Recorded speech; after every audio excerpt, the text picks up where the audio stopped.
The first time the world ended, my profile picture turned me into a dancing chicken. A firebird would have been useful. A battle rooster could at least scratch. Mine was a yellow cartoon chicken that flapped its wings and danced whenever I panicked. Months later, I was starving in an alley with half a piece of bread in my hand. Wade Carmichael saw me, laughed, and burned through my chest because he wanted the bread. Then I opened my eyes at 8 o'clock in my apartment. 4 hours before the collapse. I grabbed my phone, opened every profile I owned, and deleted the chicken. The blank circle on the screen looked better than my old future. Outside my window, Meridian City was still normal. Traffic crawled under clean streetlights. People argued over parking. Somewhere below, a delivery driver leaned on his horn as if that was the worst thing the night could offer. At midnight, the blood moon would rise. Every profile image connected to a person would become real. Human faces, heroes, warriors, and harmless symbols could awaken as powers. Predators, monsters, and certain landscapes could crawl out instead and kill the owner who had chosen them. In my first life, nobody knew that rule until it was too late. I knew it now. 4 hours could not save Meridian City. Food, a car, or a public warning might keep me alive for another day, but none fixed the thing that had killed me before Wade did, my avatar. I dropped into my desk chair, woke my drawing tablet, and opened the software that had failed to pay my rent for 3 straight years. The career everyone called useless gave me one advantage nobody else had. I could author what awakened inside me. My first sketch was sensible. 1 armored fighter, 1 sword, 1 clean power set. I could have finished it in an hour and hidden. Then I remembered the collapse chewing through sensible people. Strong bodies starved, sharp weapons broke. Every single power eventually met the creature built to counter it. At midnight, the system would lock 1 permanent answer. I erased the safe sketch. If I risked my life on 1 image, it needed an answer for every way I had died. Each domain got 1 job. No decoration, no borrowed legend. With the safe sketch gone, I split the canvas into 4-layer groups and assigned each corner a different pressure. Fire on the right, creation runes under the body, void on the left, dragon gold over the crown. The image looked impossible before any figure had a face. The first figure took shape in broad, violent strokes. I gave it a warrior's stance, a golden aura, blue-gold fire, and lightning wrapped around both arms. Speed would keep me from being surrounded. Battle instinct would keep panic from turning me back into prey. I named that domain the Star-Forged Warlord. The second figure was harder. Power meant nothing if 1 lucky attack could end me. I drew a silent-robed sovereign with a body built like a sealed world. Creation runes covered its skin. Armor grew from the same lines as its bones, so defense was not equipment that could be taken away. That became the World Forger. The clock moved faster than my hand. 9 o'clock passed while I corrected the shoulders. 10 disappeared inside the armor design. My wrist cramped. I kept drawing. Strength could not punch every enemy. I drew the third figure in black and violet, empty eyes, black lightning, and a spear narrow enough to pierce 1 exact point while erasing everything behind it. The Void Sovereign. The fourth figure arrived with horns. Later collapse monsters obeyed blood, age, and the certainty that lesser creatures should kneel. I drew golden dragon armor over a tall sovereign body and placed a heavy blade in its hand. The golden progenitor would command the hierarchy beasts believed made them untouchable. 4 completed figures stared back at me from separate layer groups, but the avatar system awakened 1 image, not a collection. I dragged the 4 figures toward the same center. Their silhouettes fought each other immediately. The Star-Forged Warlord's fire swallowed the World Forger's runes. The Void Sovereign erased half the dragon armor. The golden progenitor's horns broke the balance of the face. I redrew the body. 1 robed figure, 1 spine, 1 pair of eyes, 4 domains arranged around a single will. The Star-Forged Warlord became motion in the right side of the body. The World Forger became its frame. The Void Sovereign became the left hand and spear. The golden progenitor became the crown, armor, and blade. The final figure looked like 1 being that had swallowed the right to remain separate. Both hands had to remain readable after compression. I widened the spear, simplified the dragon plates, and buried the creation runes beneath translucent armor. Every adjustment made 1 domain clearer and another more unstable. I named it the Fourfold Sovereign. At 11:43, the master file began tearing itself apart. The fire layer flashed white. Black gaps opened through the armor. The dragon blade duplicated across the canvas, then vanished. Every time I repaired 1 collision, another appeared somewhere else. The file had grown too complex to render before midnight. The progress bar reached 98% and froze. I canceled the export before it corrupted the master, cut 2 background effects, and tried again. The dragon blade vanished. 11:46. A warning box offered 2 choices: keep the layers and risk losing the export, or flatten everything into 1 permanent image. Flattening would lock every mistake and erase my retreat. The chicken had been safe. It had also gotten me killed over bread. I flattened the file. The screen went black for 3 seconds. Then the finished portrait appeared. The Fourfold Sovereign sat against a starless background, one hand resting on the golden dragon blade, while the other held a dark spear across its knees. Blue-gold flames circled the robe. Creation runes glowed under the armor. Its eyes were black at the center and gold at the edge. The pressure from the image made the water in my glass tremble. My desk lamp dimmed. The chair rolled backward beneath me. For one stupid second, the old fear returned. My unfinished idea was already pushing me away from its own screen. I pulled the chair forward. A dangerous avatar was still better than a harmless one that danced while I died. I saved it. Then I uploaded it to every account connected to my name. 3 accounts updated at once.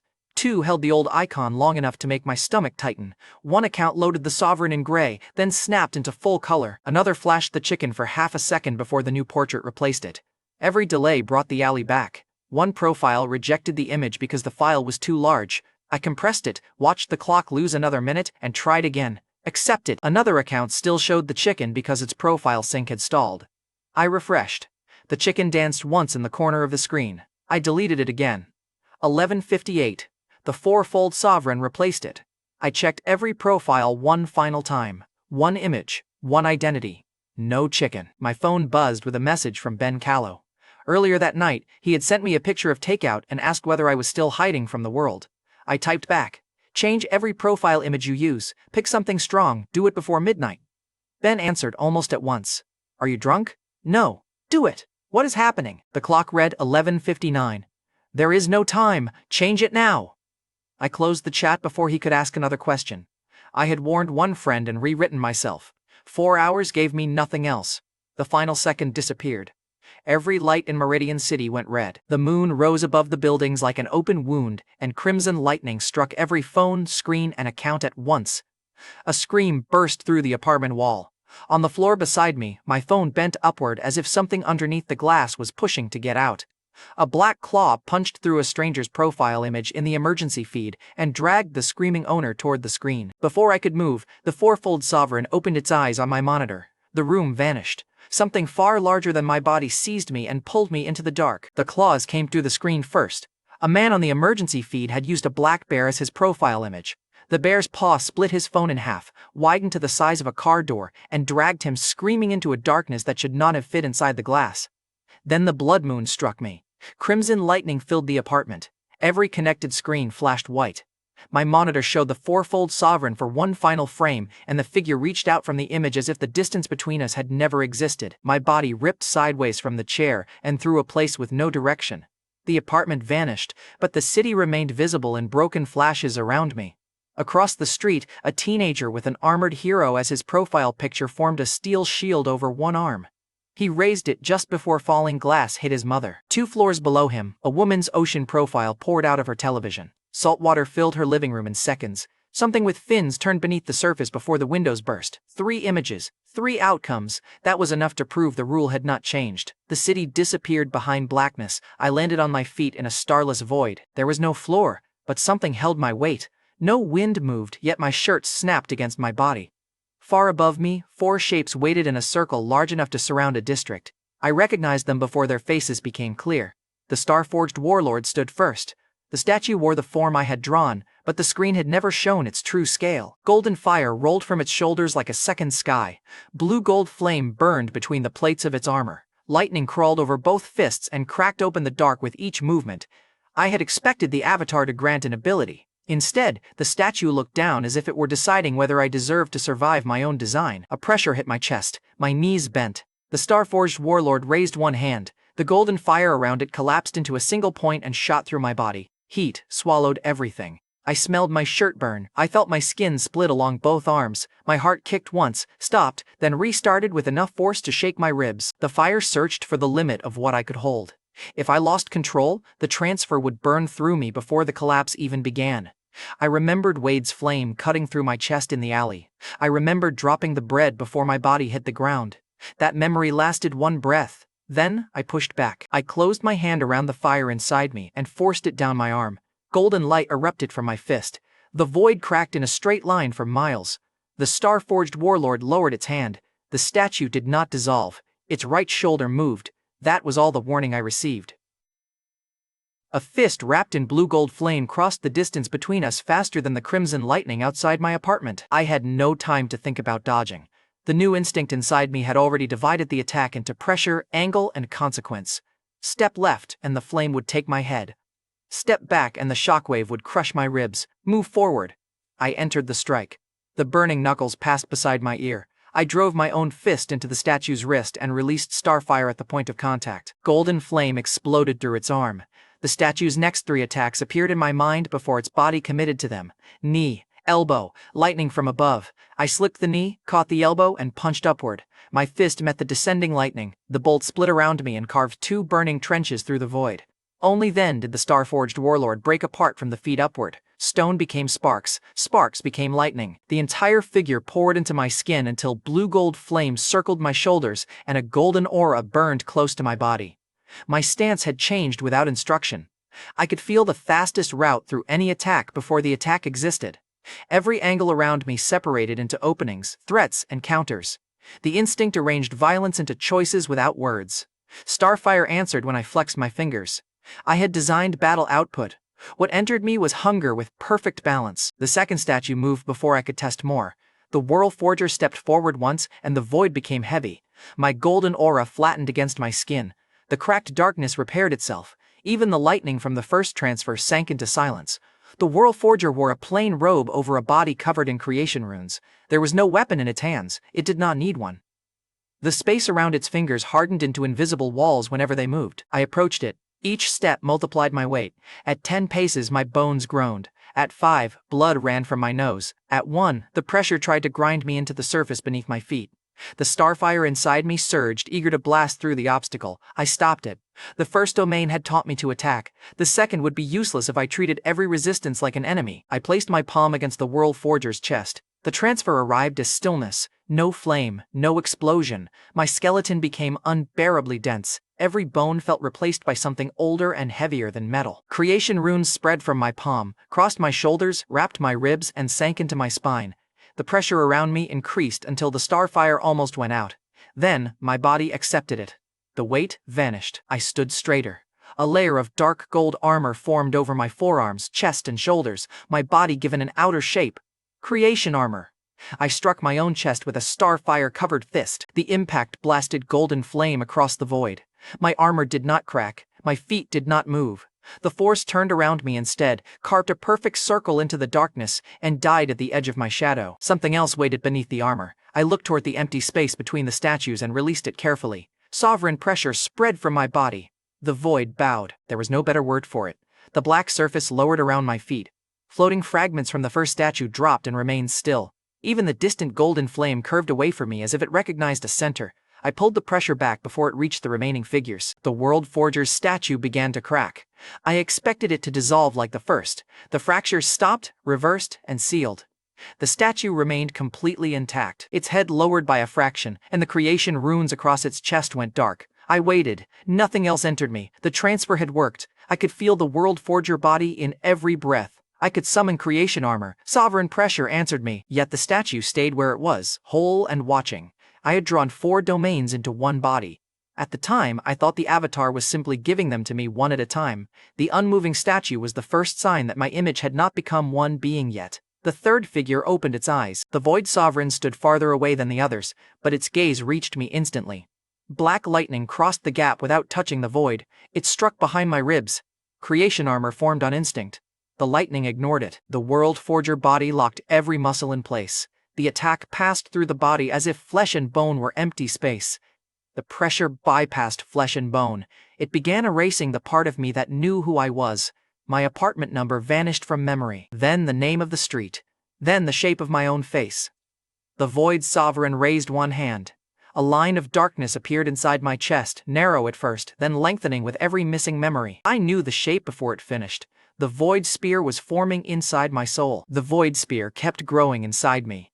Each inch erased something.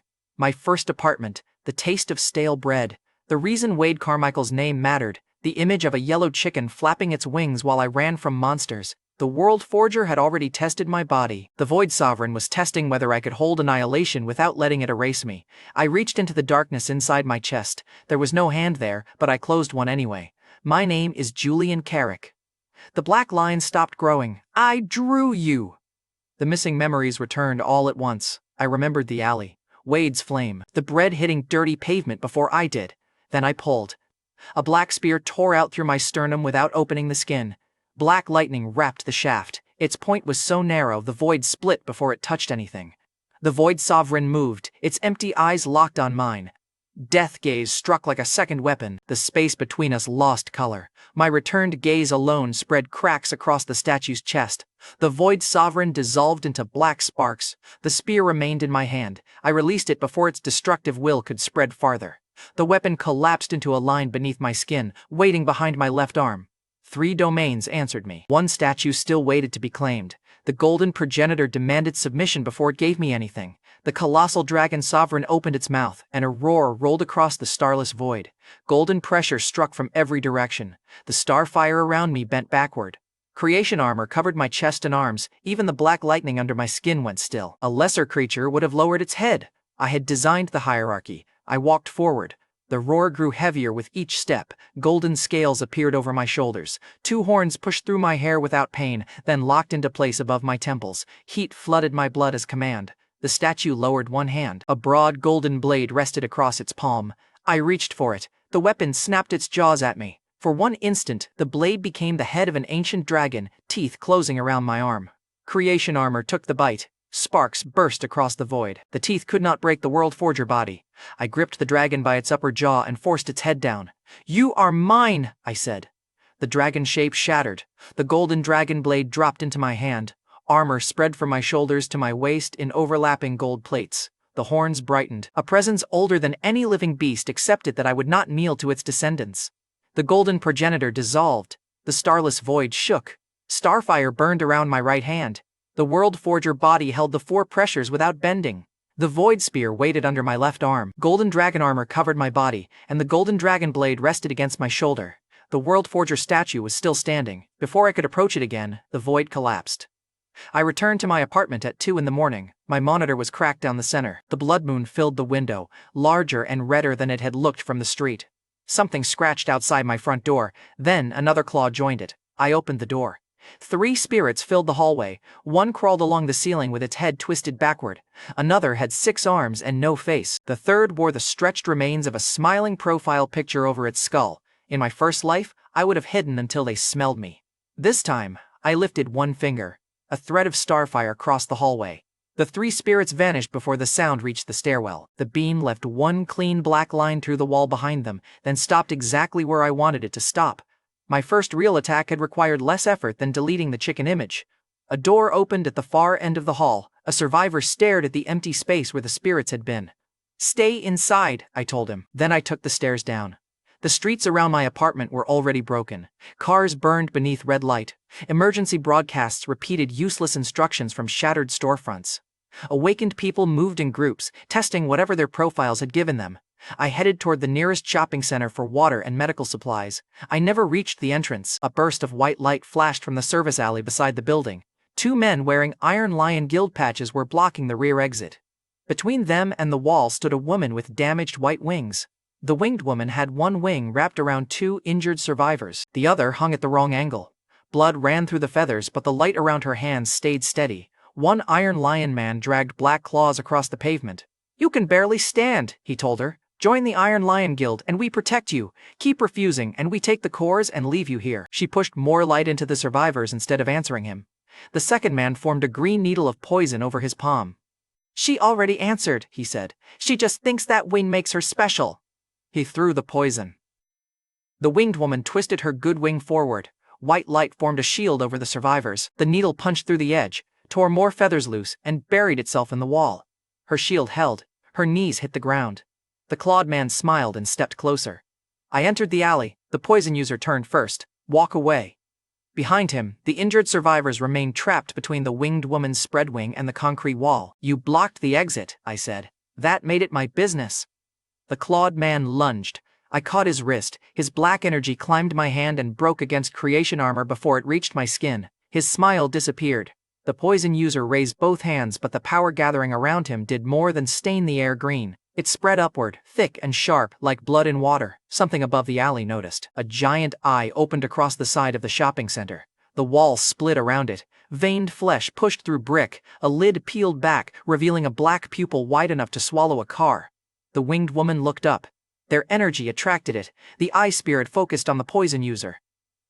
Both Iron Lion men ran for the alley entrance. I stepped into their path. The clawed man stared at me. "Move! No!"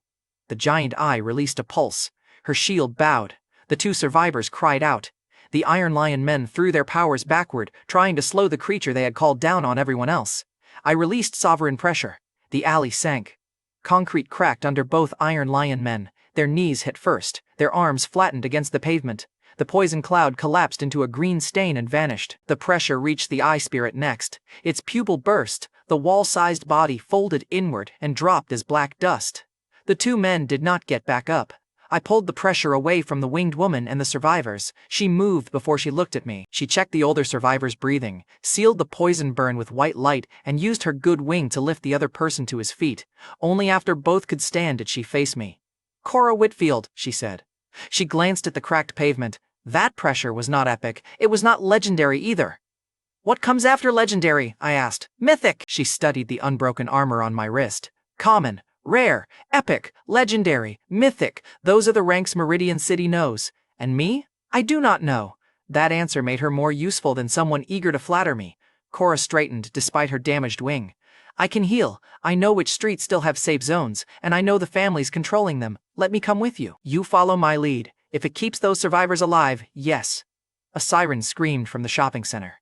The ground shook hard enough to knock loose glass from the upper floors. Black smoke poured from the main entrance, then rose into the shape of a territorial spirit above the roof. People ran from the street behind us. Crimson flame burned around Wade Carmichael's hands at the front of the group. Lauren Ashby was beside him. Wade saw me, slowed, and laughed. "The failed artist survived?" he called. "What did your profile give you this time? A bigger chicken?" The territorial spirit descended behind him. Its pressure hit the street. Wade's crimson flames bent toward the ground and began going out. Wade's crimson flames bent toward the pavement and went out one finger at a time. He stared at his empty hands, then looked at me as if I had stolen them. The territorial spirit lowered itself over the shopping center. Its body was made from smoke, broken signs, and faces pressed beneath black skin. Every window behind it reflected a different mouth. Wade's group had been running from that thing. The moment he saw me, he had stopped to laugh. Some people could survive the end of the world and still find time to make the same mistake twice. Wade forced another spark into his palm. The red flame appeared, shook, and flattened against the street. A man behind him whispered, "Wade, we need to move." Wade ignored him. "What did you do?" "Nothing," I said. His jaw tightened. He hurled the weak flame at me anyway. The territorial spirit inhaled. Wade's attack curved away from my chest, rose over his own head, and disappeared into one of the mouths under the creature's skin. The spirit grew another arm from the stolen fire. Crimson veins spread through the black smoke. Wade had fed the thing, chasing him just to prove he could still attack me. I did not move. His shoulders straightened. "Still freezing when someone fights back. Some things never change." Lauren finally looked away from me and noticed Cora. Her eyes moved over the damaged white wing, the light around Cora's hands, and the two survivors behind her. "You're a healer," Lauren said. "Come with us. Wade is epic. He can protect you." Cora kept one hand over the older survivor's poisoned shoulder. "His fire cannot protect itself." The man behind Wade lowered his weapon. Lauren's mouth tightened. "You don't know who he is. Wade kept our group alive all night." Cora looked past her at the follower pinned behind Wade. His sleeve was burned, and half his weapon had melted during Wade's retreat. "Julian stood between injured people and two predators," Cora said. "Wade arrived with one of his own people burned behind him." The follower stopped trying to defend Wade. He shifted farther away, putting cracked pavement between himself and the man he had followed. Wade's face darkened. He pointed at the cratered alley behind me. "You think this makes you strong? Everyone got one lucky awakening. Mine gave me fire. Hers gave her wings. Yours probably made a mess and scared two street thugs." The follower behind him glanced at the black dust where the eye spirit had died, then back at Wade. Lauren crossed her arms. "Julian always did this. He failed, disappeared, then acted like everyone else was the problem." Cora's shield brightened over the injured survivors. "He did not disappear when they needed him." Lauren took one step toward Cora.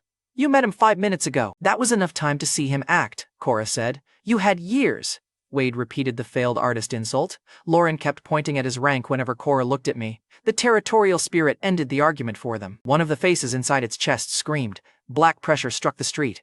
Wade's knees hit the mud. Lauren dropped beside him. The rest of his group folded across the road, weapons scraping from their hands. The single follower who had warned Wade tried to crawl away, but the spirit's shadow pinned his coat to the pavement. Cora's good wing shook.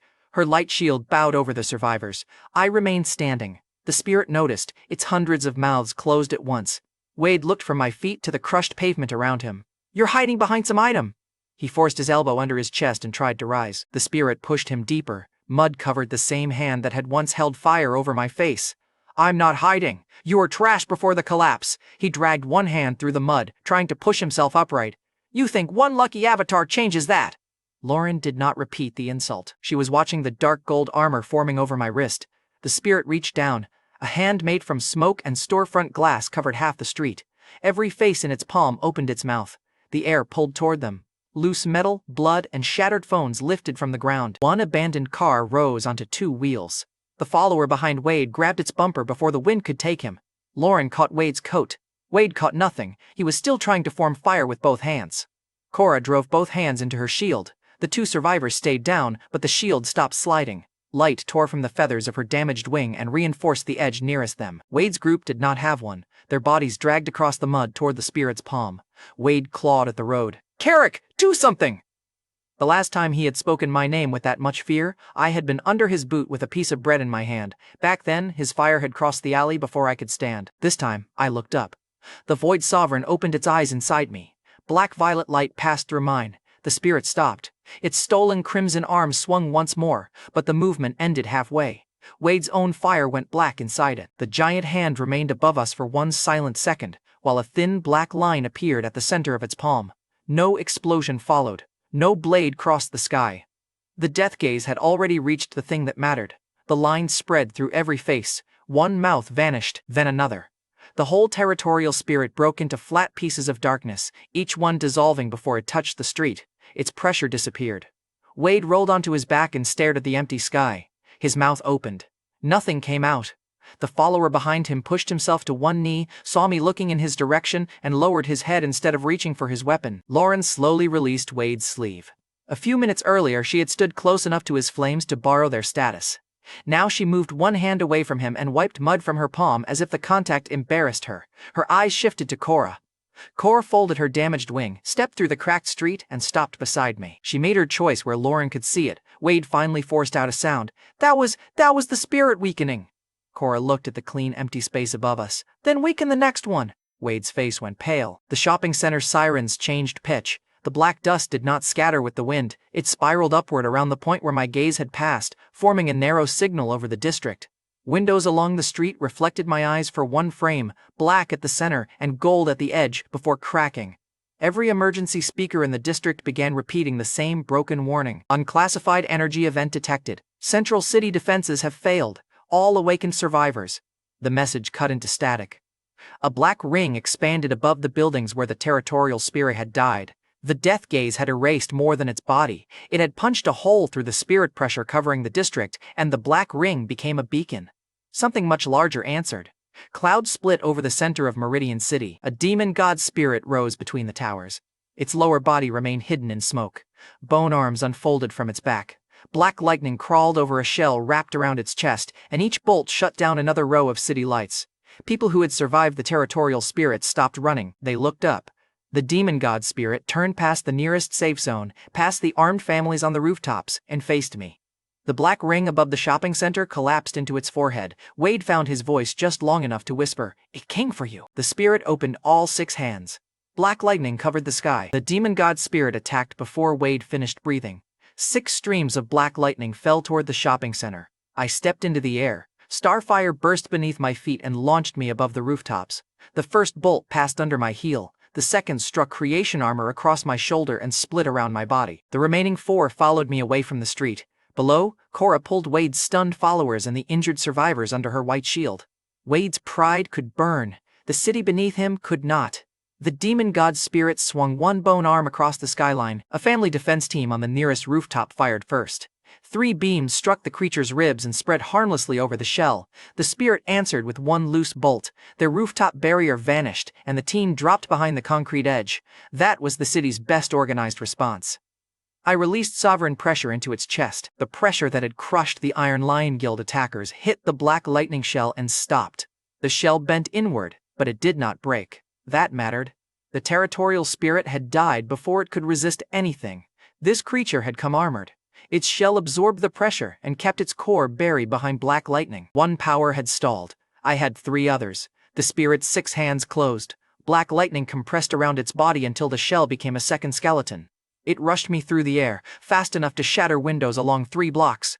The Star-Forged Warlord's instinct arranged the collision before it happened. Do not meet lightning with more lightning. Break the body carrying it. I pulled Starfire into my right fist and let the Worldforger body take the weight behind it. The spirit drove a bone palm toward my face. Its other hands closed around the air behind me, trapping the retreat path. Black lightning formed a box with my body at the center. The Starforged Warlord's battle instinct showed 1 route, forward. I stepped inside the reach and punched the center of its chest.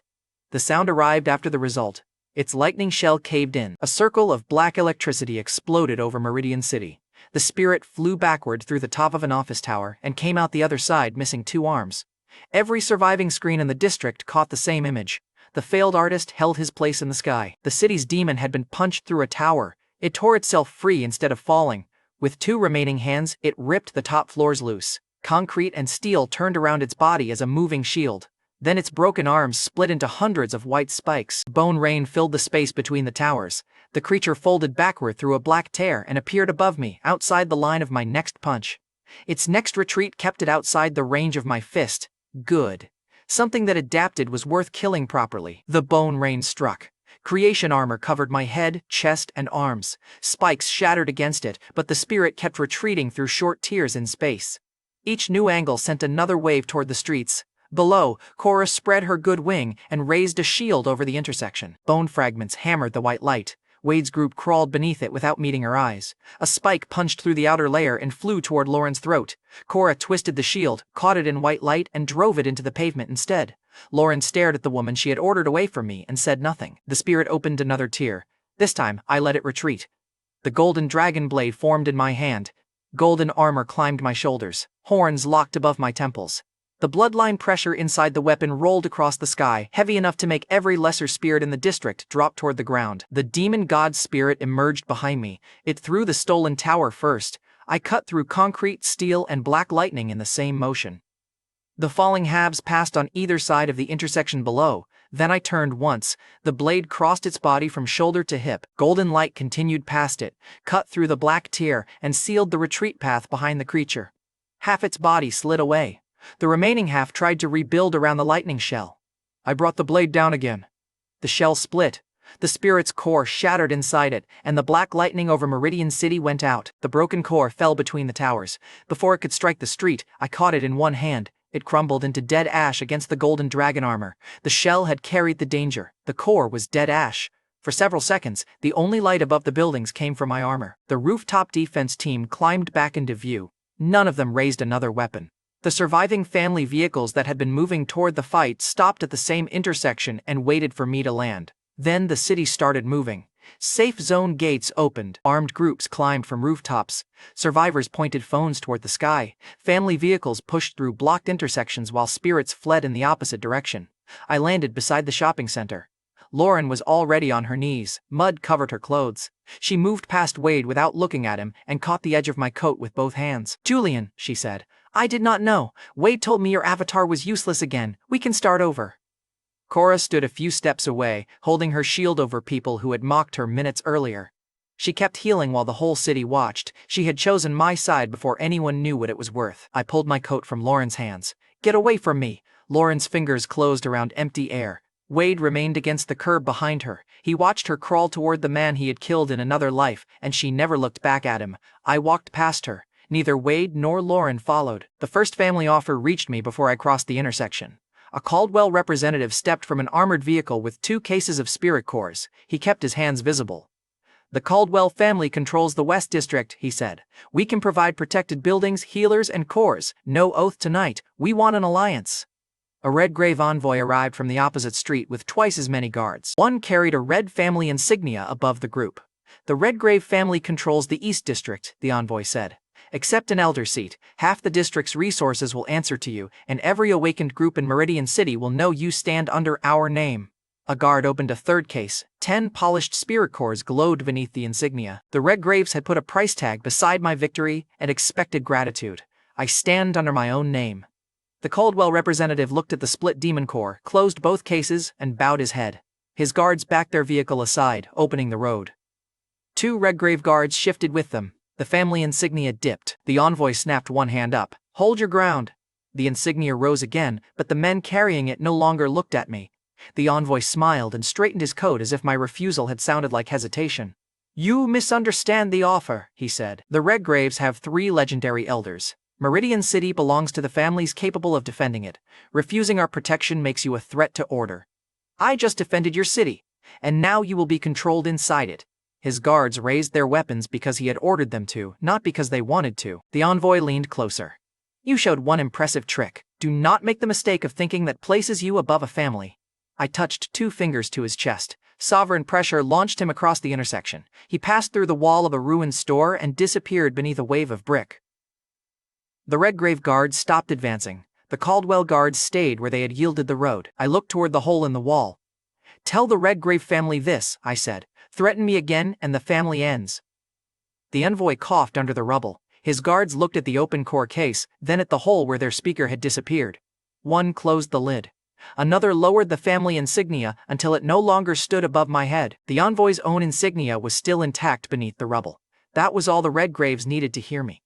Cora guided the injured survivors toward an abandoned hospital 3 blocks away. I followed while the families collected their wounded and cleared the intersection. By the time Cora opened the hospital's emergency doors, red bounty marks were already spreading across the remaining awakened channels. 10 spirit cores for my location. The Redgraves had answered my warning with a price. Cora looked through the cracked lobby windows. Figures moved between the burned cars outside. Each one carried a small red tracking seal. The first bounty hunter touched the hospital wall. The seal began to glow. The first bounty hunter never made it through the hospital wall. His red seal flashed against the brick. A hooked spirit burst from the pavement beside him, pulled by the same energy, and snapped its jaws around his leg. He screamed and fired into it. The other hunters rushed the emergency entrance. Inside the lobby, Cora had 6 injured survivors behind an overturned admissions desk. White light ran from her hands into torn skin and poisoned veins. Her damaged wing dragged across the tile, but her shield covered every person behind her. I stepped outside. One hunter threw a chain of red fire across the doorway. Another sent metal needles around both sides of me. The hooked spirit released the first man and lunged for the nearest moving body. Cora raised one hand from behind the desk. A flash of white light struck the spirit's eyes. Its head turned toward the wrong target. That gave me the exact line I wanted. Starfire gathered in my right fist. Black lightning wrapped 2 fingers on my left hand. I punched through the red chain, caught the broken fire in my palm, and drove it through the hooked spirit with one narrow thrust from the void spear. The spirit vanished. The metal needles reached me a moment later and flattened against creation armor. I flicked one back. It struck the pavement in front of its owner and split the road between his feet. Starfire ran through the crack and cut off the second hunter's retreat without touching the hospital wall. He dropped his weapon. The other hunters did not. They rushed together and reached for me with their seals instead of their weapons. That told me the bounty was only the bait. I broke the first man's wrist, stepped through a blast of orange force, and caught the final attacker by the collar. A red tag under his sleeve pulsed against my armor. I could have crushed it. I let it transmit. The tag flashed once. Every streetlight around the hospital went black. Cora looked through the doors. You allowed that! I want their real weapon! The pavement answered before she could reply. 9 red pillars rose around the hospital block. The pillars phased through the pavement, each one marked by a rotating black ring. Lines of red light connected the pillars over the roofs, under the streets, and through the center of the hospital. The 9-fold soul lock closed. The bounty hunters collapsed first. Their powers tore out of their bodies as streams of colored light and flowed toward the 9 pillars. The man in my grip went gray at the temples while his cheeks hollowed in one breath. I dropped him before the formation emptied more than his power. Inside the lobby, every emergency lamp burst. The survivors cried out. Cora's shield dimmed. The light around her hands pulled backward through her fingers. Her damaged wing cracked at the base, and fresh blood spread across the white feathers. She did not release the shield. Behind her, one survivor stopped breathing.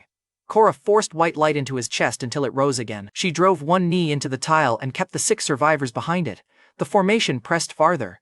Cars outside flattened against the road. Hospital windows bowed inward. A survivor reached for Cora's shoulder and lost the strength to lift his hand. Every awakened person inside the block lost power, strength, and breath to the 9 anchors. Everyone except me. The red lines touched my skin and found no place to enter.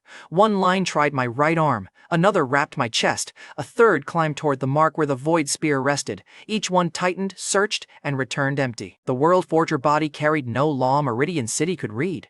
It was a closed world with its own center. The 9-fold soul lock could pull at my armor. It could not classify what existed beneath it. A group of Redgrave elites walked through the southern barrier after the formation finished closing. The Redgrave Grand Elder came last. He wore no helmet. A red core glowed under the center of his coat, feeding control into all 9 pillars.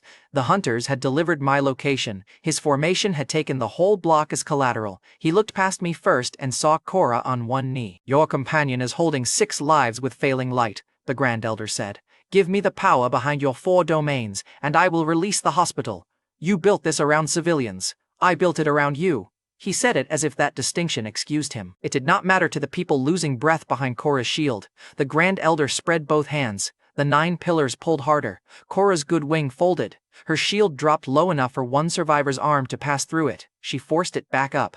The Grand Elder watched me. "Legendary Awakeners last less than a minute inside the 9-fold soul lock. Your strength is already flowing into the anchors. Kneel before your companion pays for your pride." I looked at the nearest red line crossing my chest. Nothing was flowing through it. The Grand Elder had mistaken pressure on the surface for control of the body beneath it. "You wanted my inheritance," I said. The golden dragon blade formed in my right hand. Black lightning climbed from the void spear's mark beneath my left arm, crossed my chest, and wrapped the golden edge. "Watch carefully." I swung once. The blade cut the connected law between all 9 pillars. Golden force entered the red line. Void lightning followed it through the full formation, choosing every anchor the way water chose a crack. The first pillar split. The same cut appeared across the 2nd, 3rd, and 4th before the Grand Elder could turn his head. 5 through 9 broke together. The 9-fold soul lock shattered like a cage made from wet paper. All the stolen power rushed back. Streetlights exploded on. Cars bounced off the road. Hospital windows burst outward instead of inward. The Redgrave elites were thrown across the intersection by the recoil from their own anchors. Cora's shield brightened around the survivors. She caught the returning light, spread it through the lobby, and sealed the worst of the blood running from her wing before it could reach the floor. The Grand Elder remained standing because the glowing core under his coat absorbed the formation's final recoil. The red light inside it fractured. He looked down. I crossed the distance before he could raise his hands. 2 fingers touched the center of his coat. A thin line of black lightning entered the awakened core. The red glow broke into 9 pieces. The Grand Elder fell to both knees. His body remained alive. His power did not. The Redgrave elites who could still move abandoned their weapons and dragged themselves away from me. One tried to carry the Grand Elder. I stopped him with a glance. "Leave him." The elite released the Grand Elder and ran. Cora came through the ruined hospital doors after 2 survivors who could still walk had carried the others deeper inside. Her white shield faded only after the last injured person cleared the broken glass. "You used us to test the formation," she said. "I used the tag." The formation did not care about the difference. No, I looked at the blood on her damaged wing. I had chosen the tag. The Redgraves had made Cora and the hospital pay first. I faced the Grand Elder. Their price was due next. "Go back to Redgrave Estate." He tried to stand and failed. "Tell your patriarch the 9-fold soul lock is gone. Tell him I am coming before sunrise." The Grand Elder stared at the broken pillars around the hospital. For the first time since he arrived, he did not mention rank, family, or control. Cora looked back at the survivors. 2 people who could walk were already carrying the others deeper into the hospital, away from the shattered windows. Her light still covered them. Then she stepped beside me. "You are not leaving me here after they use me as leverage. Your wing is worse." "Then end this before it becomes useless." We left the Grand Elder in the center of the broken formation and walked east. The Redgraves had threatened Cora, drained a hospital, and spent their best weapon to prove they still owned Meridian City. I had already named the price. Redgrave Estate appeared beyond the dark towers of the East District before the blood moon began to sink. Its outer gates sealed as we approached. Defense lights turned toward us. Something beneath the main hall roared hard enough to shake the estate walls. The defense lights locked onto us before we reached the sealed gates. 9 red beams crossed the road and settled over my chest. A tower behind the estate wall opened like a metal eye. The roar beneath the main hall came again, deeper this time, and every window in Redgrave estate shook inside its frame. The Redgraves knew their formation had failed. They were still choosing another mistake. The tower fired. Cora moved first. Her damaged wing dragged behind her, but the light around both hands remained steady. She sent a narrow white beam over my shoulder. It struck the tower's targeting eye before the red shot finished charging. The lens turned white. Its beam cut sideways through the top of the estate wall instead of through us. Stone and metal rained into the courtyard. The damaged tower tried to correct. Gears screamed behind the wall, and the blind eye rotated toward Cora's light instead of my body. Cora split her beam into 3 thinner lines. One pinned the lens, one burned through the turning joint, the last cut the charging rail before a second shot could leave it. The tower fired into its own housing. Red flame climbed the metal frame. Cora lowered one hand. The eye is blind. The tower is still active. Keep it angry. I walked to the gate. The Redgraves had layered steel, awakened stone, and family insignias across the entrance. 3 legendary elders had once stood behind that symbol. Now one had no awakened core, and the others had not come to meet me. I placed both hands against the gate and pulled. The World Forger body tightened through my back and arms. Metal screamed. The entire gate tore inward, hinges and all, and struck the courtyard hard enough to bury the first row of barricades beneath it. No guards charged. That was the second warning. We crossed one courtyard and entered the main hall. The hall was silent because the people inside it had already been drained. Guards sat against the walls with gray skin and empty eyes. Red tubes ran from the floor into their wrists and disappeared through a sealed door beneath the family crest. Some were still breathing. Others did not move when Cora's light passed over them. Cora dropped beside the nearest living guard. White light spread over his chest. His hand twitched toward the Redgrave insignia on his coat. Then he tore it off and let it fall. 2 more guards did the same. At the far end of the hall, the Redgrave Grand Elder lay between 2 cracked pillars. Someone had dragged him from a hospital and left him there. His coat hung open over the 9 dead fragments of his awakened core. He saw me and tried to rise. "Do not open the lower hall," he said. The sealed door beneath the crest unlocked from the other side. The Grand Elder turned toward it. "Patriarch." The formation could not read him. "The Wraith will not." The floor split before he finished. The center of the main hall sank on hidden supports, carrying us into an underground plaza. Heat and rot rose together. A circular pit filled the center of the chamber. Black arms pressed against a membrane of red light under its surface. Around it, captives were chained to iron posts. Redgrave guards, wounded survivors, and awakened people from the East District had tubes fixed to their backs. Every tube fed the pit. The Redgrave Patriarch stood at the edge in a red coat. He held a blade made from condensed family energy, but his hands were already shaking. "You destroyed the ninefold soul lock," the Patriarch said. "You broke an elder and walked into my home. You threatened me twice. This family held the East District before you learned how to use that avatar." He drove his blade into the pit. The Grand Elder shouted from above, "Stop!" The Patriarch pulled the weapon sideways. The membrane opened. An epic wraith rose through it in pieces. First came a skull with no lower jaw, then 6 arms, then a body stitched from the shadows of everyone the pit had drained. The tubes around the captives tightened. Cora burned through the first chain with celestial light. "Get behind me!" The captives who could move crawled toward her good wing. The Patriarch did not look at them. He stepped into the wraith. Black arms closed around his body. His coat split. Bone pushed through his shoulders. The family blade melted into one of the wraith's hands, and the faces inside its chest opened their mouths with his voice. The people tied to the pit screamed as the last of their power was ripped toward him. Cora spread her shield over them. The wraith finished swallowing the Patriarch. Cora's face tightened. "Not fully mythic," she said. "Close." Stone bowed around its feet. The remaining red lights dimmed. The Grand Elder dragged himself backward across the hall above us. The fused Patriarch swung the dark family blade at my neck. Creation armor covered my body. The blade struck. The underground plaza split from wall to wall. I did not move. The wraith arm shook against my shoulder. Cracks ran through the blade. One of the mouths in its chest screamed louder than the others. The Patriarch pulled back and struck again. This time, he did not aim at me. The blade expanded into a black arc wide enough to cut through Cora, the captives, and the posts behind them. I crossed the chamber before the arc reached her. Creation armor spread over my back as I planted myself between the attack and everyone behind me. The black edge hit hard enough to drive my feet through the stone. Cora's shield stayed intact behind me. She used the second of contact to burn through 3 more chains. The freed captives dragged the weaker ones toward the stairs. The fused Patriarch raised all 6 arms. The pit answered him. A ring of stolen faces closed over the core in his chest, each face layered behind the next like a living shield. The mouths inhaled together. Cora's shield dimmed as the ring tried to drink her light across the chamber. She cut the nearest feeding tube with one hand and pressed the other against a captive's back, forcing his stolen power into his body instead of the pit. The shield stopped shrinking. He had sacrificed his guards, his captives, and his own body for one more defense. It still had to survive me. Starfire ignited around my right fist. The star-forged warlord's instinct showed the rhythm inside the shield. Each face opened a fraction before the next one closed. There was one gap moving through the ring.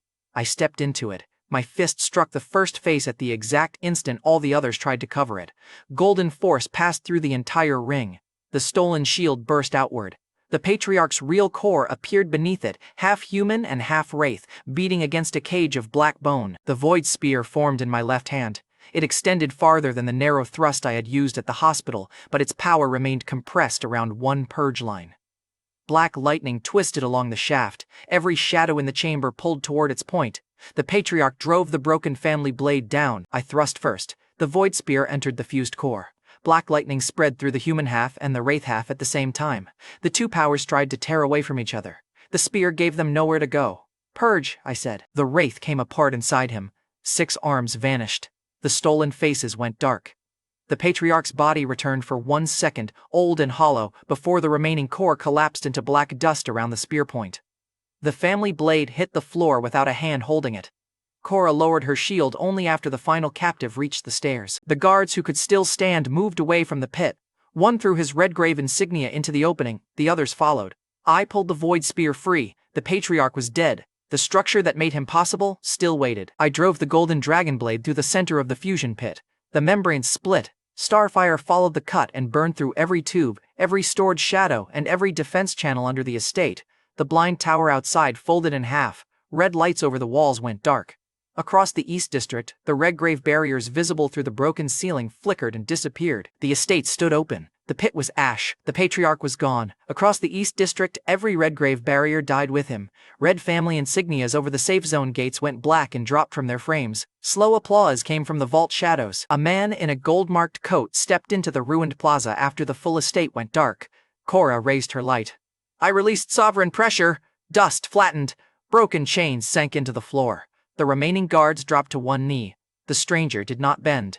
A golden mark pulsed once beneath his collar as his eyes moved from me to Cora's wings. The Nexus was right, the Gilded Envoy said.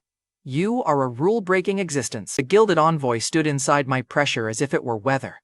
Broken chains lay flat around his shoes. Redgrave guards remained on their knees. The golden mark beneath his collar gave one slow pulse, and the force that had crushed the estate moved around him without finding a grip. That made him the first person since the collapse who could stand before me without pretending. He was still unwelcome. Cora's light sharpened behind my shoulder. Her damaged wing remained low, but she kept it between the envoy and the freed captives. The envoy looked at me. I will give you 3 facts, then count carefully. The blood moon is higher law. 1. You broke that law when you authored an avatar its ranking system could not contain. 2. His eyes shifted to Cora. Her celestial signature can open the final relic inside the sacred burial zone. 3. I stepped between them. Cora did not need me to answer for her. She also did not need a stranger reducing her to a lockpick. The envoy's expression did not change. The Nexus offers a trial. Enter it, and bring the key. She has a name, I said. Cora moved beside me, not behind me, and I choose where I go. The envoy watched her damaged wing for 1 second longer than I liked. I let black lightning gather beneath my left arm. No trial, I said. The golden mark pulsed again. The envoy's coat lifted in a wind that did not touch the rest of the chamber. The next Nexus visit will not be an offer. Then send someone harder to disappoint. The envoy vanished inside a narrow line of gold. No explosion followed. No portal remained. One moment he occupied the vault entrance. The next, only a scorched mark rested beneath his shoes. Cora moved one hand through the fading lime. Her light bent away from it. He left without giving us a way to follow, she said. He made the offer. We refused. Then he got his answer. The Redgrave captives were still moving toward the surface. That mattered more than chasing an answer I could not force yet. Cora turned to the vault. The doors had opened when the estate defenses died. Inside, shelves climbed 3 floors around a chamber filled with spirit cores. Red, white, blue, and black light shone through cracked cases. The Redgraves had stored enough power to buy loyalty across half the city. I walked past it. Cora stopped beside one open case and held her damaged wing over a cluster of pale cores. "You need them," I said. "I need enough to fly without leaving blood behind." She chose 3. Light moved from the cores into the broken joints of her wing. Feathers lifted one at a time, the bend straightened, the deepest tear sealed, though the new light remained thin along the edge. Cora closed the case with the rest still inside. She tested the wing once. It opened fully for the first time since the alley, but the outer feathers trembled under their own light. "Enough to travel," she said. "Not enough to waste." The red graves had drained people to fill those shelves. Cora took 3 cores and left the rest. At the center of the vault, a red scroll bent space above a black stone pedestal. No writing covered its surface. The shelf behind it appeared near, then far, then upside down when I shifted my head. The golden mark burned into the floor by the envoy pointed directly toward it. I touched the scroll. The vault opened in front of me without moving. A canyon appeared in the air, cut through black mountains under a permanent red sky. Gravity dragged broken pillars sideways.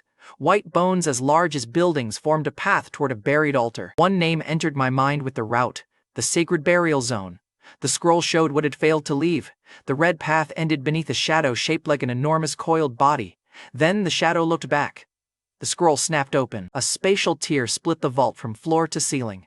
Bone spikes came through first. A void wraith dragged itself between the shelves, its body stretched across 2 distances at once. One arm remained inside the canyon image, while the other clawed into Redgrave stone. The vault began folding toward the tier. Core cases slid sideways. Shelves bent.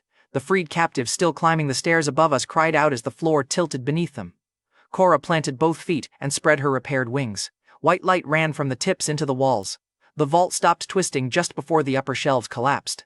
"I can hold the room," she said. "Not the tier." The void wraith lunged at the scroll in my hand. I met it with my right fist. The World Forger body carried the punch through both halves of its body. The wraith flew backward, crossed the tier, and struck the red canyon on the other side. It tried to pull itself away through 3 different angles. Starfire ignited around my arm. I stepped through far enough to reach its skull and punched again. Golden fire filled the tier from edge to edge. The void wraith broke apart inside the sacred burial zone. Its bone spikes turned to ash before the spatial cut threw me back into the vault. Cora closed her wings. The shelves settled. The cases stopped moving. The tier narrowed until only the red root remained suspended above the scroll. The scroll had revealed a root and tried to kill us in the same breath. The destination could reach back. Cora looked at the canyon image. "The Nexus wants me near whatever is inside that altar." "Yes, and city spirits no longer give you what you need." The 4 pressures inside me had grown sharper through combat, but they still touched without becoming one. The World Forger statue remained somewhere beyond reach. The Redgrave Wraith had fed the Void Spear. It had not solved the separation. "The zone may have something stronger," I said. Cora folded the repaired wing once, testing it. "Then I am going. You heard what he called you, a key." Her light hardened around her hand. "That does not make the door his." I offered her the scroll. Cora placed 2 fingers against it. The root widened for both of us. A second line appeared beside mine, white where hers was red, proving the scroll had accepted her choice instead of merely following my grip. We left Redgrave Estate before the blood moon reached the horizon. The scroll folded distance through the ruined edge of Meridian City, opening red cuts between streets, hills, and broken concrete. The third cut tried to close while we were inside it. Space sheared between us. My left foot landed on city pavement while my right stood over the red canyon. Cora was thrown toward a gap with no bottom. She drove celestial light into both sides of the tear. The cut stopped narrowing. I caught her wrist, planted creation armor against the pressure, and forced the route open until we crossed together. The tier sealed behind us.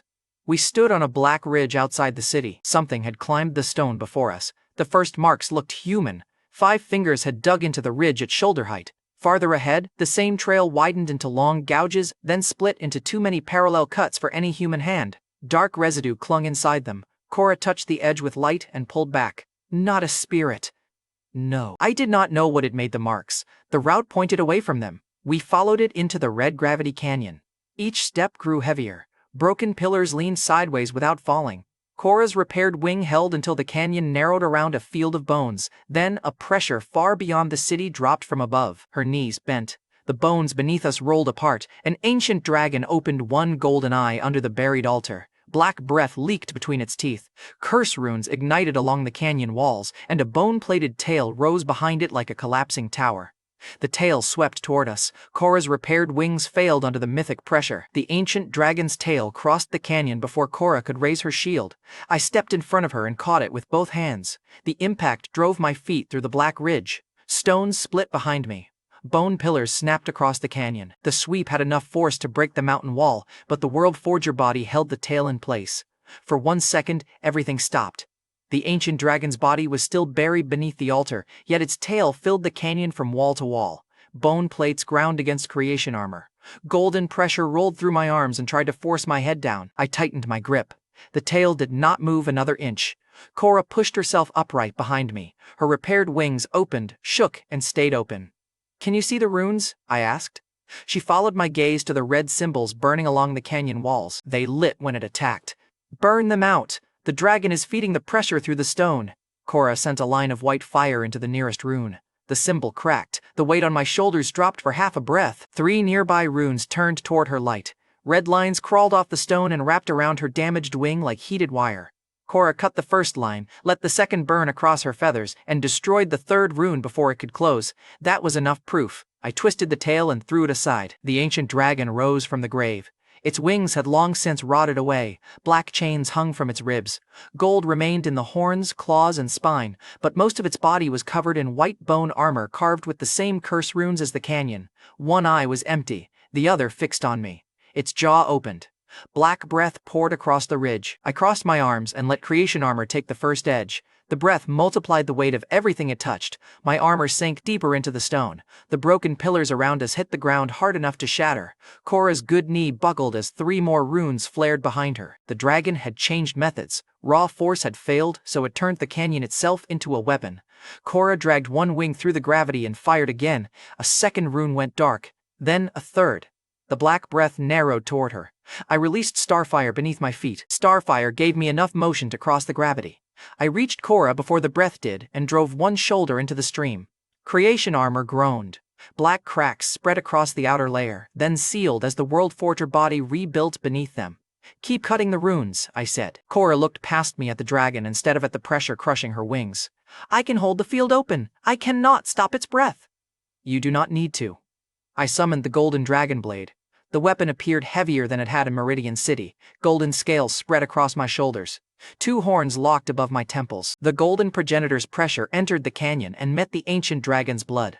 The result was immediate. The dragon's remaining eye widened. Its front claws tore trenches through the ridge as its head dropped toward the ground. Every gold plate along its spine shook. The black chains around its ribs pulled tight, as if the body were fighting the command inside its own blood. The dragon still attacked. Its neck snapped upward. Black breath compressed between its jaws into a single beam. Curse gravity folded around the beam until even the air bent toward it. Cora burned through another rune, then another. The dragon slammed one claw into the ground. A ring of curse gravity closed around her position, pushing the loose bones toward her like thrown blades. Cora folded one wing over her body, caught the bones in white light, and sent them back into the glowing wall. 2 more runes shattered under their own debris. The field around my right arm loosened. I raised the golden dragon blade. The dragon fired. Black breath struck the golden edge. The beam split. One half cut into the canyon wall, the other carved through the field of bones. The part touching the blade lost its curse first, then its color, then its shape. Golden authority moved down the weapon and erased the breath from the center outward. I walked forward through what remained. The ancient dragon forced its head up again. Its bloodline kept dragging it down while the body kept trying to bite. One claw caught my ankle. Black gravity surged through it and cracked the ridge beneath us. I drove the golden dragon blade through the claw, pinned it to the stone, and tore the weapon free in the same motion. That made the final answer simple. I jumped onto its skull. The golden dragon blade rose over my shoulder. The dragon's empty eye filled with black fire. I brought the weapon down. Golden light passed through horn, bone armor, and skull in one line. The ancient dragon split against the altar. Its black fire went out before the 2 halves finished falling. The curse runes across the canyon failed together. Gravity released us. Broken stones lifted for one strange second, then crashed back into place. Cora dropped to one knee after holding the last 3 runes open until their power died. She had fought the canyon beside me, keeping it from closing over my soul while I ended the dragon. I stepped into the ruined skull. A core the size of my head rested behind the last gold plate. Black veins crossed a center of molten gold. When I pulled it free, the golden dragon blade answered first. Then the void spear moved under my left arm. Gold and black lightning touched across my chest. For one heartbeat, both weapons pointed toward the same center. The 4 pressures inside me shifted closer. The World Forger body tightened. Starfire flared without command. Somewhere beyond reach, the silent shape of the remaining statue seemed to turn toward me. Then the resonance broke. The dragon core kicked once against my chest. Starfire answered with a short burst, and creation runes surfaced across my armor as if all 4 domains had heard the same command but could not agree on who should obey first. Gold returned to the blade. Black lightning returned to the spear mark. The powers had aligned, they remained separate. Cora reached the altar while I stored the dragon core against the creation armor at my chest. The dragon's skull had split a seal beneath it. Inside the stone rested a sphere of white light. It was smaller than the dragon core, but the moment Cora approached, every feather in her wings lifted. The spear answered her damaged celestial signature with a tone too low to hear and strong enough to move dust away from the altar. Cora stopped at the edge. "The envoy called this a relic," she said. "He called you the key." White light threaded from the sphere toward her wings. It stopped before touching them, waiting. I could have taken it. The dragon core was already enough to prove the sacred burial zone carried power outside Meridian City's ladder. A second resource might have pushed another domain forward. The sphere belonged to Cora. I stepped away from the altar. "Your choice." Cora looked at the spear, then at the broken canyon around us. Her repaired wing still carried a thin seam where the Redgrave formation had cracked it. "If the Nexus wants this unopened," she said, "I want to know what happens when it opens." She placed both hands around the sphere. White light entered her palms, her wings spread hard enough to sweep dust across the altar.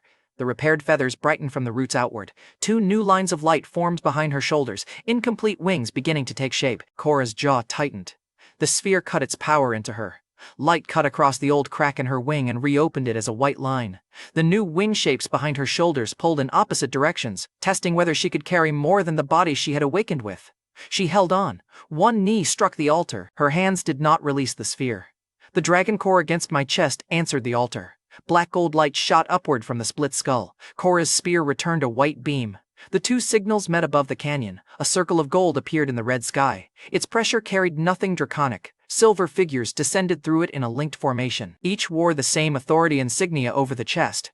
Their armor reflected Cora's light back at the altar, and chains of pale law spread between them before their feet touched the ground. Nexus adjudicators. The chief adjudicator landed at the front. His insignia was larger than the others and shaped into a shield over his heart. He looked at the dead dragon, the core against my armor, and Cora holding the sphere. "Release the relic," he said. "Surrender the dragon core."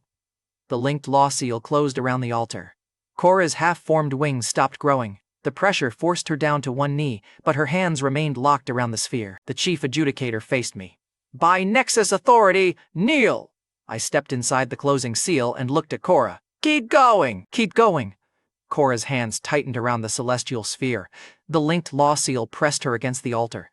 Pale chains ran from one Nexus adjudicator to the next, crossed above her back, and cinched around the 2 unfinished wing lines behind her shoulders. Every insignia reflected the same cold light. Every soldier fed the same judgment field. The chief adjudicator stood at its center. "Release the relic," he said. "Surrender the dragon core. Kneel, and the Nexus may preserve the woman."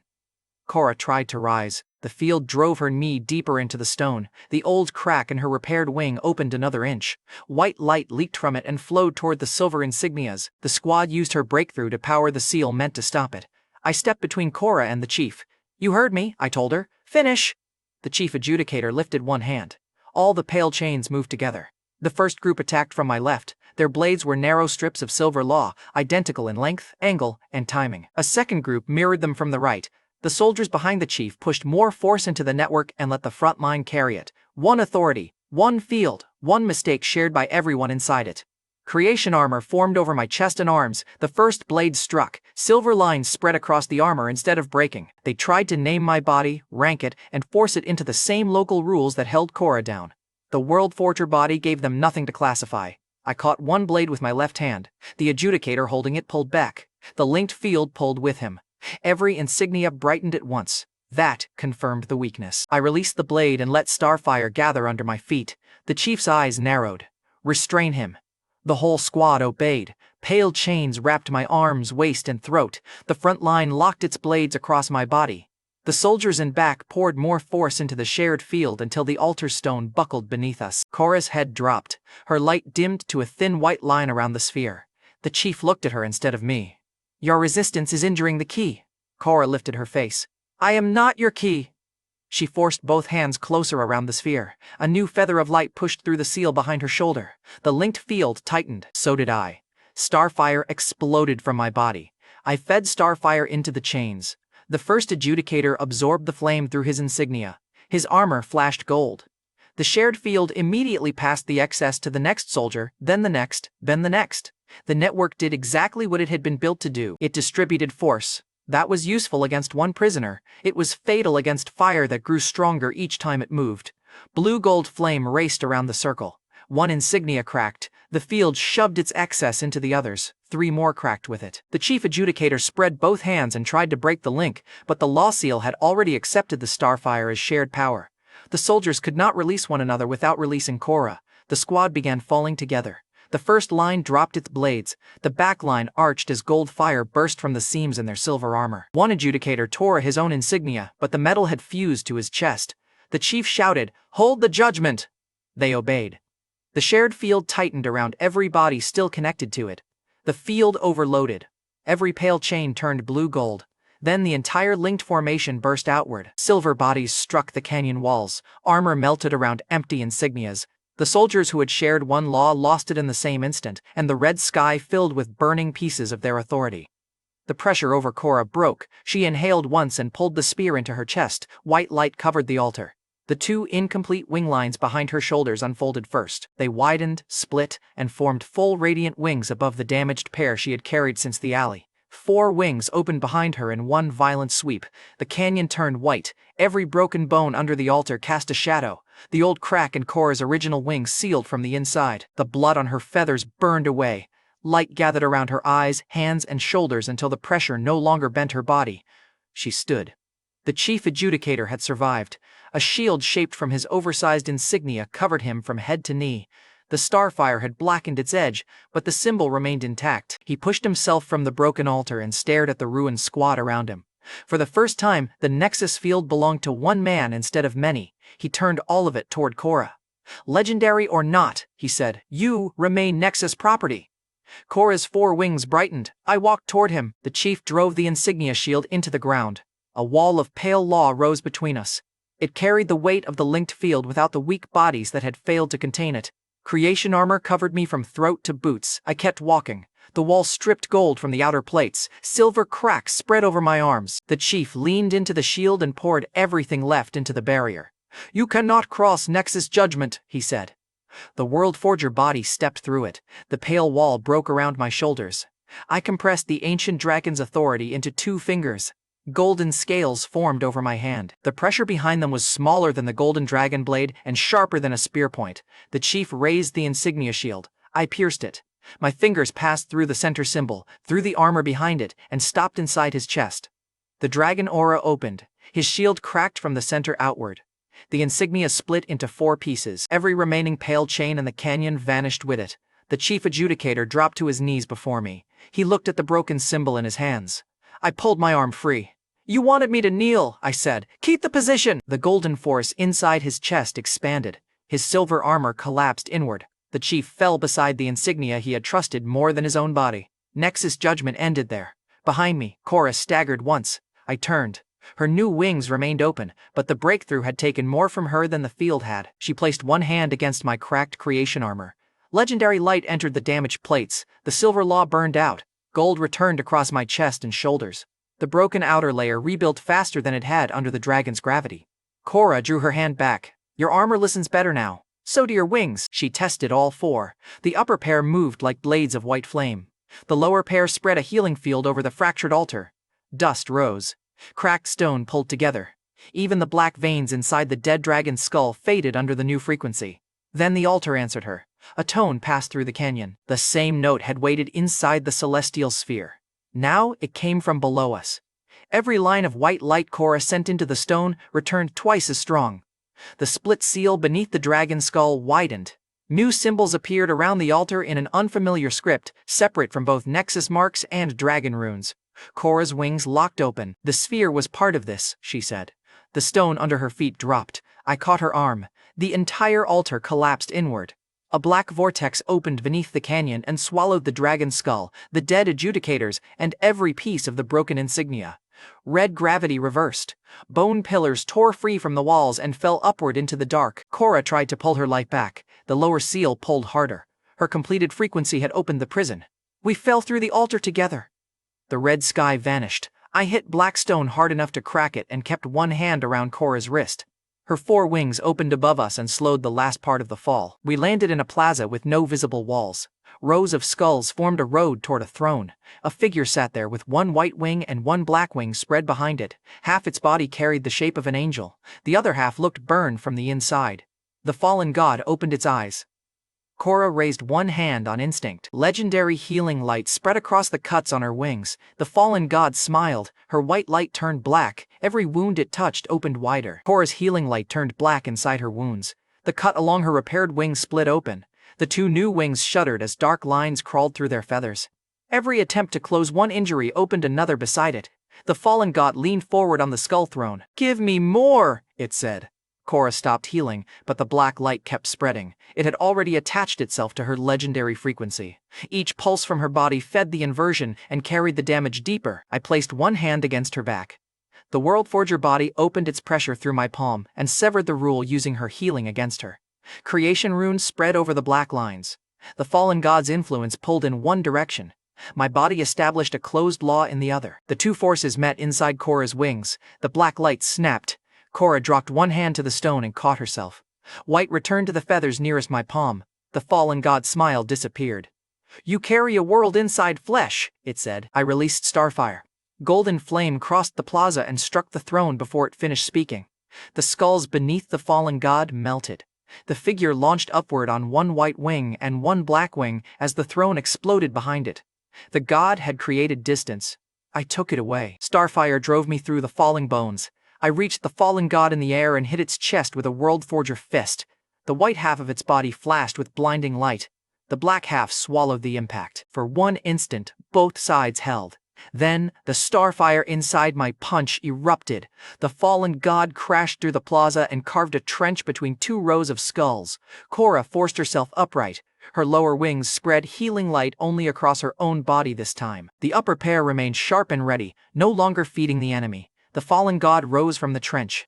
Black feathers lifted from its burned wing, white feathers lifted from the other. They crossed above the plaza and changed color whenever they touched Cora's light. The white feathers became knives. The black feathers became wounds before they landed. Cora folded all 4 wings around herself. The first wave cut the outer feathers. The second opened dark marks along the shield without touching her skin. I stepped into the storm. Creation armor took the white blades. World Forger pressure erased the false wounds before they could attach. Feathers shattered across my shoulders and filled the plaza with black-white dust. The fallen god reached into that dust. A divine scythe formed in its hands. The blade carried the same inversion as the feathers. Gold light died along one edge. Blackness became solid along the other. The weapon swung from my neck, carrying a reversal meant to turn the force holding my body together against itself. The star-forged warlord's instinct found the one point where both halves joined. I raised my leg. The scythe crossed under me. I brought my heel down on the center of its shaft. The divine weapon snapped against my boot. The white half burst into dead sparks. The black half struck the stone and dissolved into smoke. The fallen god remained frozen with one broken piece in each hand. I kicked again. My foot drove through its guard and crushed it into the remains of the throne. The god's chest split. A core pulsed inside, half white and half black, held together by red veins that ran beneath the plaza. I reached for it. Crimson tentacles wrapped both arms. More rose from the cracks and locked around my chest, waist, and throat. They carried human warmth under the mutation. That was wrong enough to stop me for half a second. A damaged voice spoke behind the throne. "You always hated being told what to do, Julian." The words were stretched through too many mouths, but the rhythm was familiar. I turned. A man stepped from the dark. Part of his face was still human. One eye remained brown. The other had become a black opening surrounded by red tissue. Tentacles replaced his left arm and broke through his back in a pattern like the gouges Cora and I had found on the ridge. I knew him only when the human eye met mine. "Ben!" Ben Callow laughed once. The sound broke into several voices before it ended. "So you do remember." Cora raised her upper wings, then tightened the tentacles around my throat. Do you remember the message too? Yes, I do. Change your picture before midnight. His human hand shook. Pick something strong, no reason, no place to run, no warning that the thing I chose would drag me under the city and stitch me to this prison. The fallen god pulled itself from the broken throne behind him. Its exposed core brightened as if calling the tentacles back. Ben ignored it. I screened your name while the seal closed, he said. I watched the world above through cracks. You became a god. I became food. I pulled once against the tentacles. They stretched, then tightened with power drawn from the whole plaza. I knew the collapse started at midnight, I said. I warned you with the time I had. You knew enough to save yourself. In that life, Wade killed me with a piece of bread in my hand. I never knew this prison existed. Ben's human eye filled with tears. The black one did not move. That distinction kept you alive, he said. It did nothing for me. The accusation landed because part of it was true. My warning had reached him. It had not reached far enough. The fallen god lunged for Ben's back. Return what belongs to me. Ben's tentacles turned. They entered the split in the god's chest and wrapped around the exposed core. The fallen god screamed. Ben ripped the core free and pushed it into the black opening in his own chest. White and black light ran through every tentacle. The plaza buckled. The god's body collapsed around the empty wound, one wing turning to ash and the other folding into dead bone. Ben grew taller. The tentacles around me hardened into bladed limbs. New eyes opened along them. The red veins under the plaza reversed and fed him instead of the throne. The black cuts across Cora's wings reopened as the stolen inversion recognized her light. She sealed them with 2 wings and kept the other 2 raised toward Ben. The fallen god's empty body collapsed at his feet. Ben stepped over it without looking down. He had spent his suffering beneath a god, and the first thing he did with freedom was, eat one. I could feel the void spear answering the stolen core. Not yet. I looked at Ben's remaining human eye. Stop now, I said. Release me. Leave Cora out of this. For one breath, the tentacles loosened. Cora stayed where she was. Her 4 wings remained open, but she did not attack while Ben still had a choice. Ben looked at her. The stolen white light inside his body brightened. You stood beside her, he said. You left me with one message and closed the chat. I met her after I had power. I warned you before I had any. That is still what I lived. He sent every free tentacle at Cora. Her wings crossed. Legendary light formed a 4-layer shield. The first tentacle pierced one layer, the second broke another. The god core inside Ben turned her healing frequency black at the edges. The choice closed. I stopped holding back. Darkness opened above the entire plaza. The void spear descended in full, taller than the broken throne, and wrapped in black lightning thick enough to tear trenches across the stone before the point arrived. Every tentacle around me split. The weapon defined one line across the plaza. Every tentacle touching it ceased to exist before I moved. Ben staggered. The stolen god core tried to pull the severed limbs back. The void spear entered my hand. I crossed the plaza. Ben formed white-black armor over his chest, tentacles layered across the mutant core. The fallen god's stolen light inverted the starfire around me and killed it before contact. The spear was enough. The spear point pierced the first layer. Black lightning erased the second. The full weapon drove through the god core, through the mutant core beneath it, and out behind Ben in one straight line. All the eyes along his body closed. The tentacles fell. Ben's human face returned for one final second around the spear shaft. He looked tired instead of angry. Then the void spear purged the stolen god and the mutation together. His body dissolved into black-red dust. I lowered the weapon. I warned the man I knew, I said. I will not excuse the monster that chose her. Cora's face went pale. She folded one damaged wing over the cut in another and looked at the empty place where Ben had stood. The plaza shook. Pale fragments of the broken Nexus seal rose through the altar shaft. Cora's completed frequency burned beneath them. White-black force from Ben's stolen core joined the same current. 3 disturbances climbed through the rupture. Something answered from beyond the red sky. The ceiling split. A hand made from stars reached through the rift. Its palm covered the entire sealed plaza. Cora looked up as outer pressure drove all 4 wings toward the ground. That power does not belong to our world. The stellar hand began to close. The stellar hand closed over the prison. Its fingers entered through the broken ceiling one after another, each larger than a Meridian City tower. Stars moved beneath translucent skin.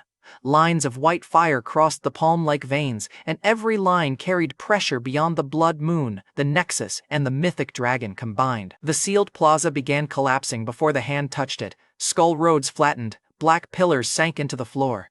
The remains of the throne stretched upward and vanished into the rift as if the world had forgotten which direction gravity belonged to. Cora opened all 4 wings. Legendary light covered us. The pressure folded the shield against her body. She slid backward across the stone.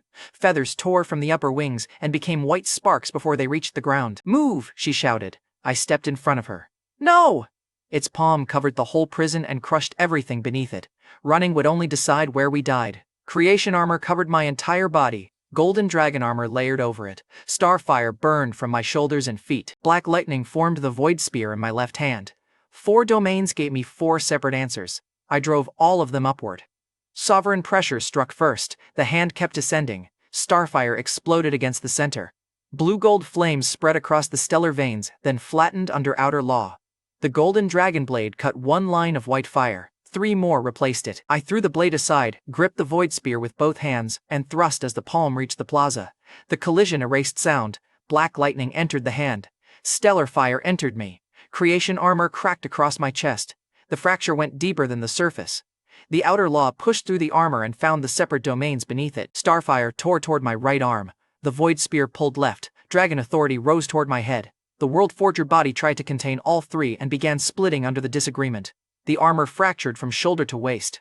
For the first time since the collapse, my feet left the ground because an enemy had forced them back. I hit the stone beside Cora. The stellar hand lowered another inch. The plaza compressed around us. Cracks opened across my skin where the 4 powers tried to escape in different directions. The dragon core against my chest kicked hard enough to break 2 armor plates. The partial resonance from the canyon returned, then failed again. Cora crawled through the pressure and planted both hands against my back. Her lower wings wrapped around me while the upper pair braced against the collapsing plaza. Legendary healing entered my spine. The armor kept breaking, but her light held my mind together. My name remained mine. The apartment remained. The bread remained. The hand crushing us stayed one thing instead of becoming 1,000 flashes I could no longer follow. "Stay with me," Cora said. "I am here." The stellar hand pushed harder. The void spear sank deeper into its palm. White fire poured down the shaft and burned through my left arm. The weapon was built to erase what stood beyond its point. Against the hand, that meant it had created a direct road between us. I felt the stellar current inside the attacker. The current matched none of my domains: Starfire, Creation Light, Void Lightning, or Dragon Blood. It moved through all 4 without belonging to any of them. The undissolved World Forger statue flashed inside the dark behind my eyes. The Dragon Core answered it. The wraith residue inside the Void Spear moved toward the same center. Starfire stopped trying to burst outward and began circling instead. The hand tore the answer open. Each domain had enough power. They needed 1 medium capable of carrying all 4 without forcing them to become each other. The stellar hand already used that medium. I changed my grip and reversed the void spear's channel. White fire entered the spear point. The stellar hand jerked. Its fingers stopped closing as the rift narrowed above us. The current reversed, and the hand pulled upward. The rift tightened around its wrist. White fire that had poured down the spear now dragged backward, trying to take my left arm with it. I locked creation armor over the shoulder. The new plate cracked before it finished forming. I held on. The spear tore my palms open. Stellar fire flooded the cracks in creation armor and turned every bone hot enough to glow. Cora's healing locked around my consciousness. My body kept breaking. My mind stayed inside it. I drove both feet into the shattered plaza and dragged the spear deeper. "You came this far," I said. "You do not leave empty." Black lightning wrapped the white current and the first stellar vein went dark. The hand recoiled. One finger tore free from the plaza wall and vanished into the closing rift. Another followed. The rift narrowed around the wrist, trying to cut the connection. I released golden progenitor pressure through the spear. Dragon authority commanded every power inside me toward one center. Starfire drove the stolen current through my body. The world forger body held the outer law. The void spear stripped away the attacker's claim. Gold pressure kept all 4 aligned beneath my will. The command reached every layer at once. Blue-gold flame raced down my right side. Creation runes locked across my ribs. Black lightning split my left arm. Golden scales closed over my spine, forcing all 4 currents toward the same center. The domains fought the command. The hand tried one final close. Cora's upper wings broke at the tips under the pressure. Her lower wings remained around me. She poured enough light into my spine to keep the connection from taking my mind with my body. She screamed once as the upper feathers tore, then planted both hands harder against my back. Her light held my name steady while I forced 4 powers into one command. I pulled. A black gold fracture raced from the spear point to the wrist. Stars spilled from the crack. The rift folded toward the weapon and closed across its own wrist. The stolen current surged backward. I accepted all of it. The palm shattered. Each finger broke into white fire and poured through the spear. The wrist collapsed last, stripped to raw force by black lightning. The incoming current pinned broken stone in the air around us. Skull fragments, altarpieces, and torn feathers hung inside the same white-black surge. The stellar hand disappeared inside me. The prison went silent for one breath. Inside me, the 4 statues stood around the stolen current. The star-forged warlord bowed and broke into blue-gold flame. The Void Sovereign lowered its spear and vanished into black lightning. The golden progenitor dissolved into gold scales around the shared center. The World Forger opened its eyes. Creation runes spread through the other 3, and the last statue finally broke apart. Each dissolution struck through my body. Flames settled into my heartbeat. Black lightning stopped fighting my veins. Gold scales sank beneath my skin.